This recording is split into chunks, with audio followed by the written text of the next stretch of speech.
Selamat siang anak-anak, apa kabar semuanya? Semoga dalam keadaan sehat walafiat. Dan demikian juga Ibu, mohon doanya kiranya Ibu selalu dalam perlindungan Tuhan, sehat walafiat dan dapat mengajar kalian dengan baik dan sehat walafiat. Pada hari ini kita masuk dalam pembelajaran kimia unsur, yaitu bab yang baru. Ya, silahkan simak penjelasan berikut, yaitu dalam PPT atau PowerPoint yang Ibu berikan, dan nanti kalian merangkum dari PowerPoint yang Ibu lampirkan dalam link ini.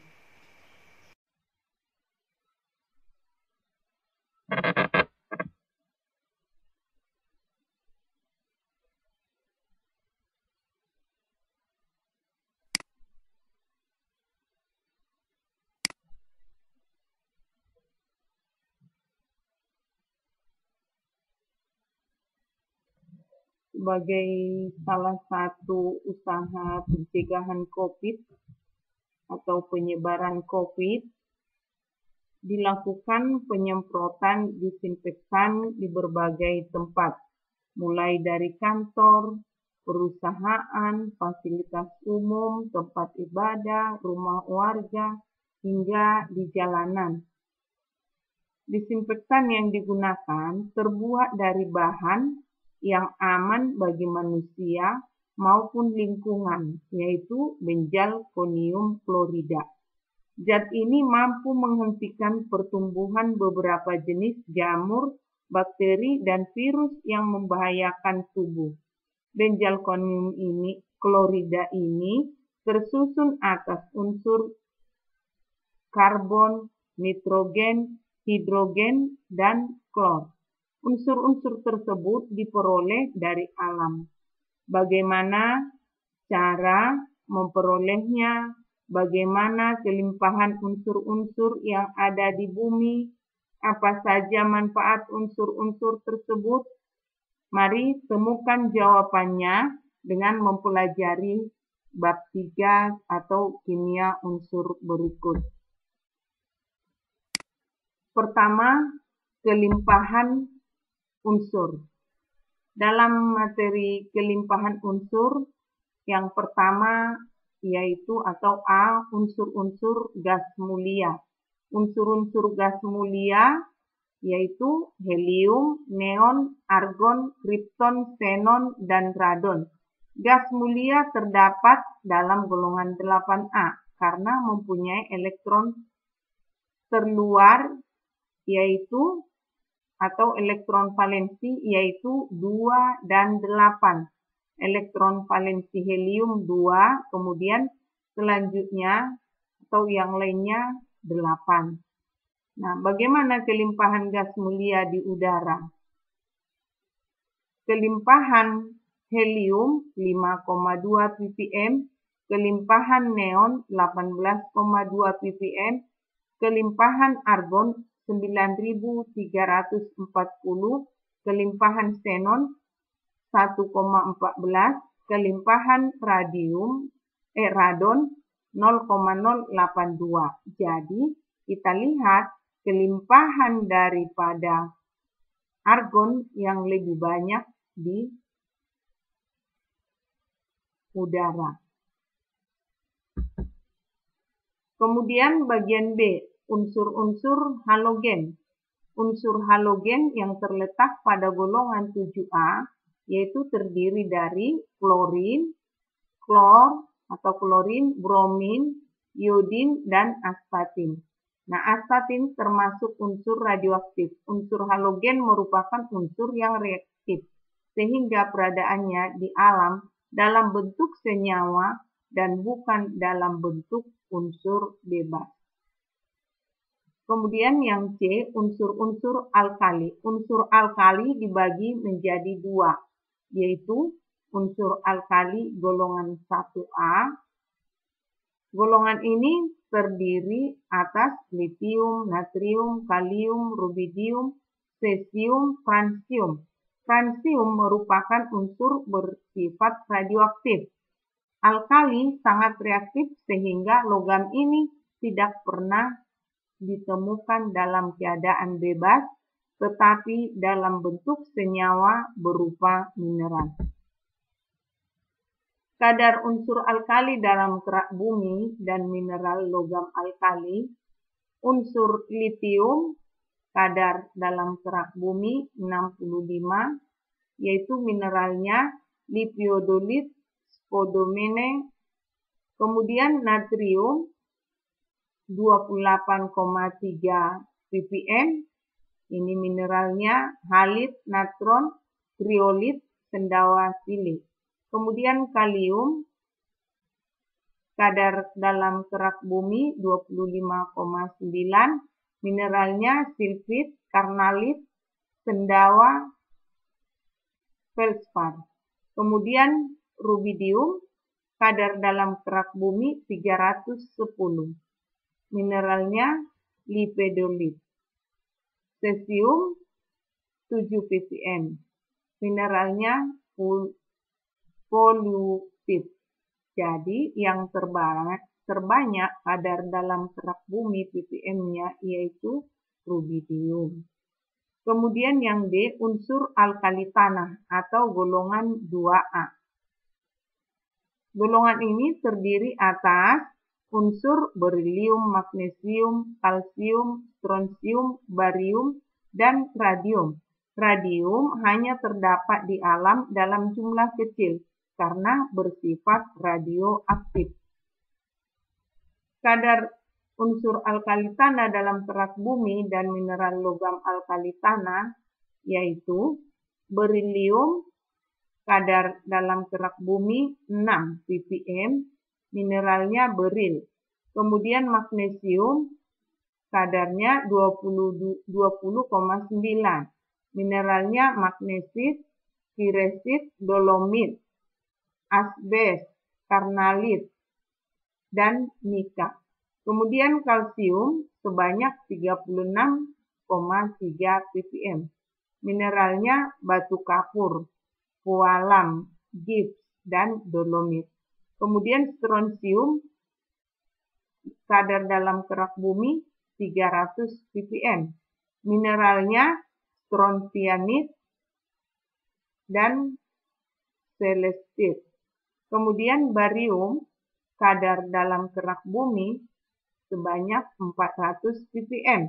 Mineralnya barit dan iterit.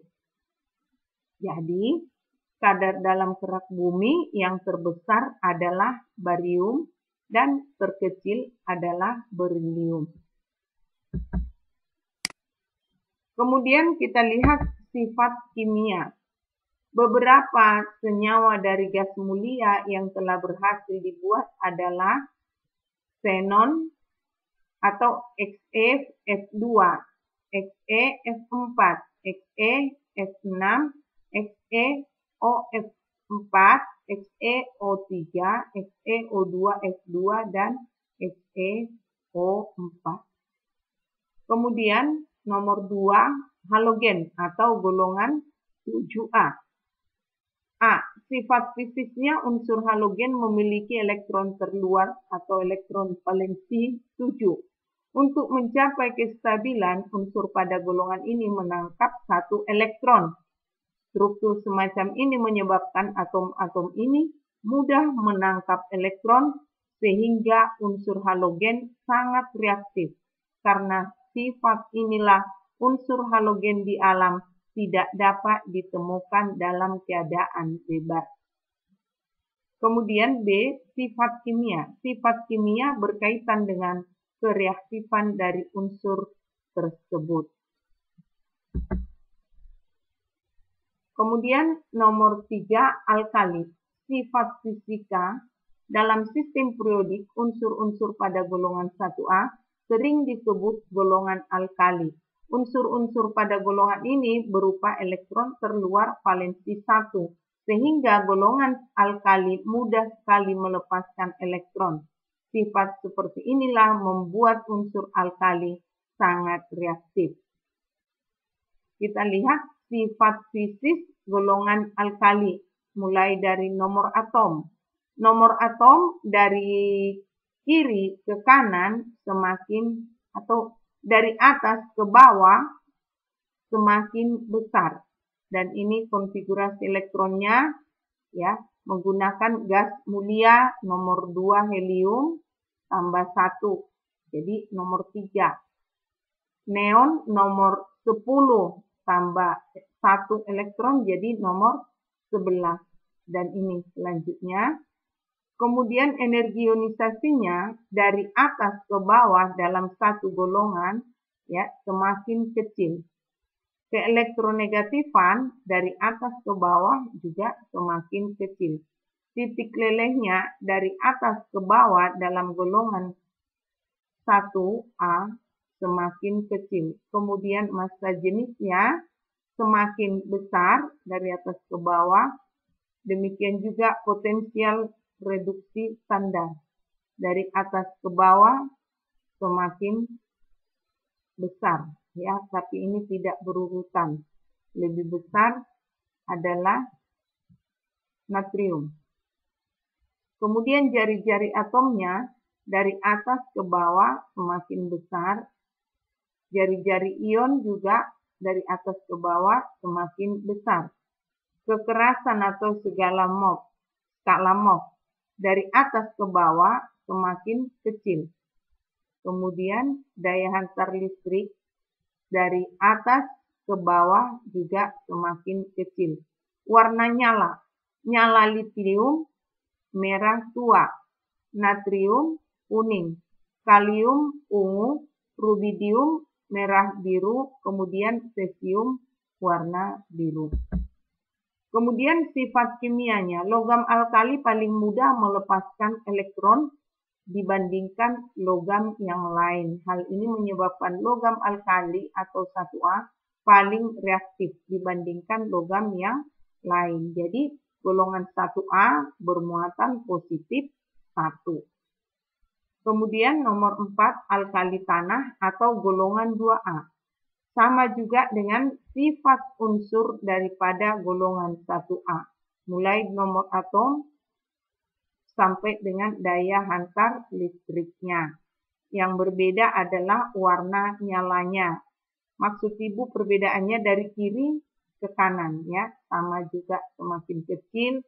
Keelektronegatifannya juga semakin kecil. Titik leleh juga dari atas ke bawah semakin kecil. Ya, sama dengan yang golongan 1A. Warna nyala, berilium tidak ada, magnesium juga tidak ada, kalsium warna jingga merah, strontium warna merah, barium warna hijau, nyala, warna nyalanya.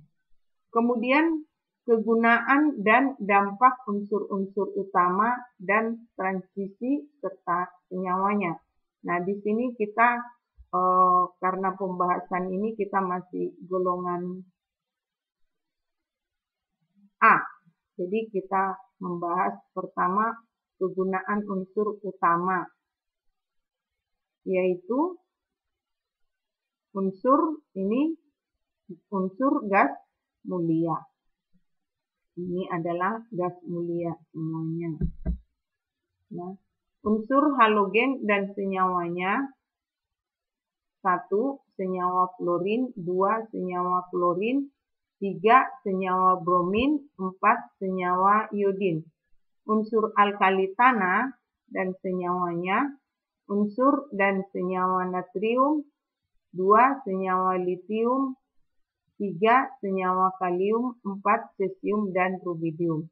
Alkali tanah dan senyawanya, 1. Unsur berilium, 2. Unsur dan senyawa magnesium, 3. Senyawa kalsium, 4.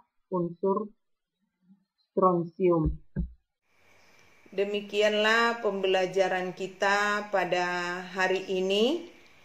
Semoga kalian dapat memahami apa yang Ibu jelaskan dalam PowerPoint tadi, dan nanti akan ada soal latihan yang Ibu lampirkan. Selamat siang.